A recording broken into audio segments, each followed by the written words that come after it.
Okay. Robert Dijkgraaf, thank you for coming to UNC-Chapel Hill. You are the director of the Institute for Advanced Study in Princeton, New Jersey, and you have just published that little book, The Usefulness of Useless Knowledge.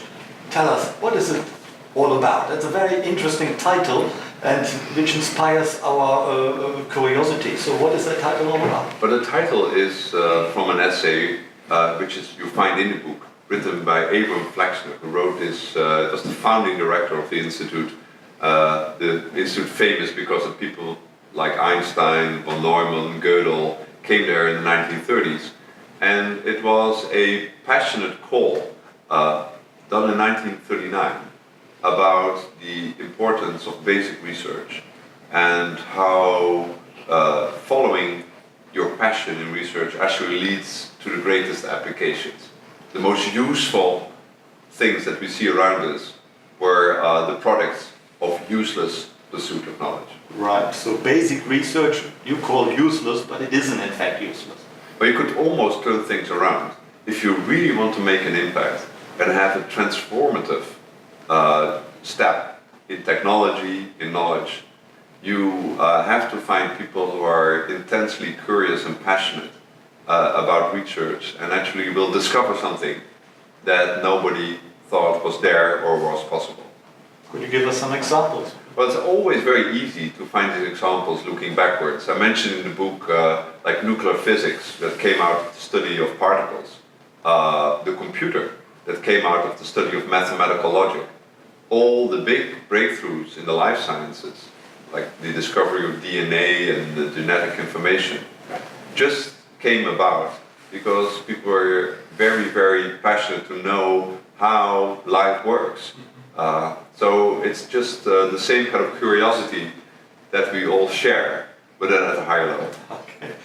I understand only 6% of funding for basic research comes from private enterprises and businesses.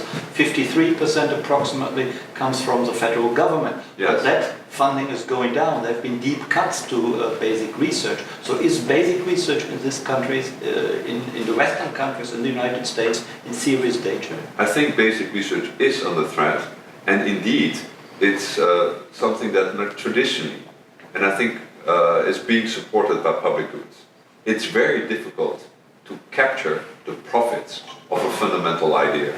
And so that's why businesses are not able to have that long-term, many decades view that will totally transform society.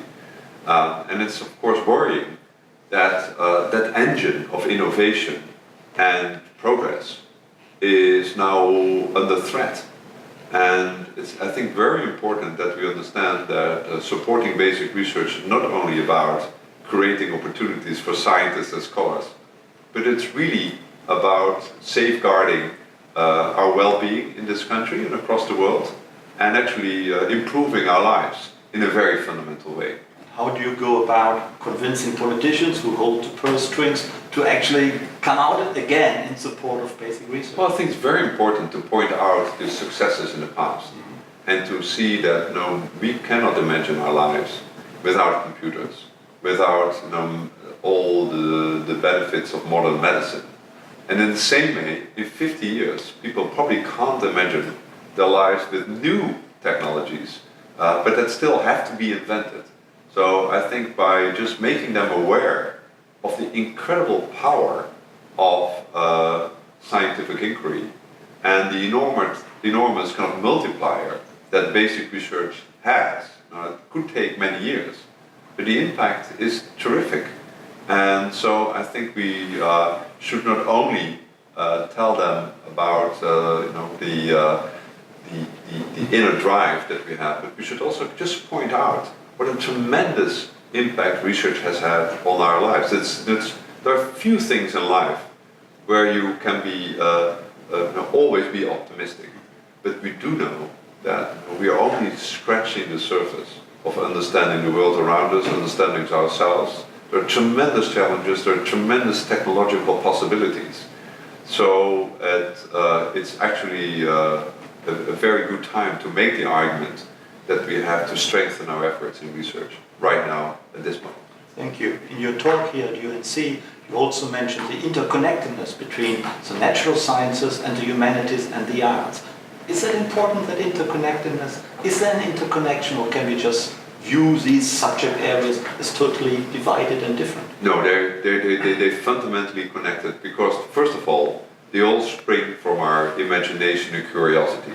And the passion by which researchers, whether it's a physicist or a mathematician or a humanist or a social science or economist, they all share this kind of intense passion to find out how things work.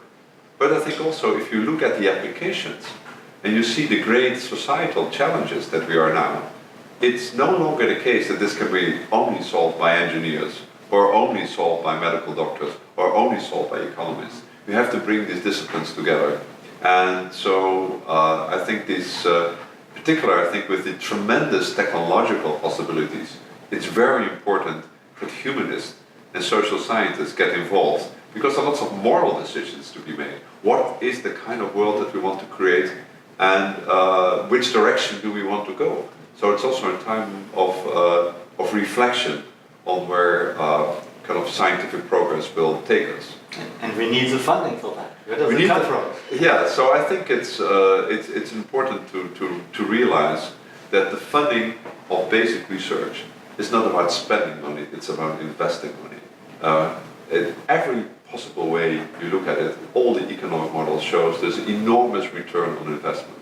So even though it's great value and it should be supported, if you take a narrow economic view, you can even see that you have a return easily of a factor 5 to 7 on every dollar invested in basic research. So in some sense, it pays back the investment in many, many multiples. And I think that should be also an argument that certainly politicians, also politicians who are critical about government spending, should appreciate.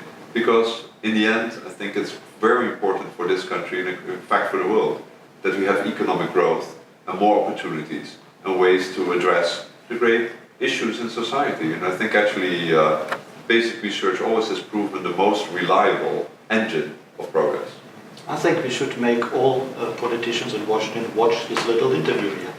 I'm most welcome to give the lecture also in Washington. They will call on you, yes, I'm sure. Yes. And of course, don't forget to read this book, which summarizes very well what you've just told us in a few minutes. Professor Robert Dijkgraaf, it has been a pleasure talking to you. Thank you for your visit to UNC-Chapel Hill. It was a great pleasure to be here.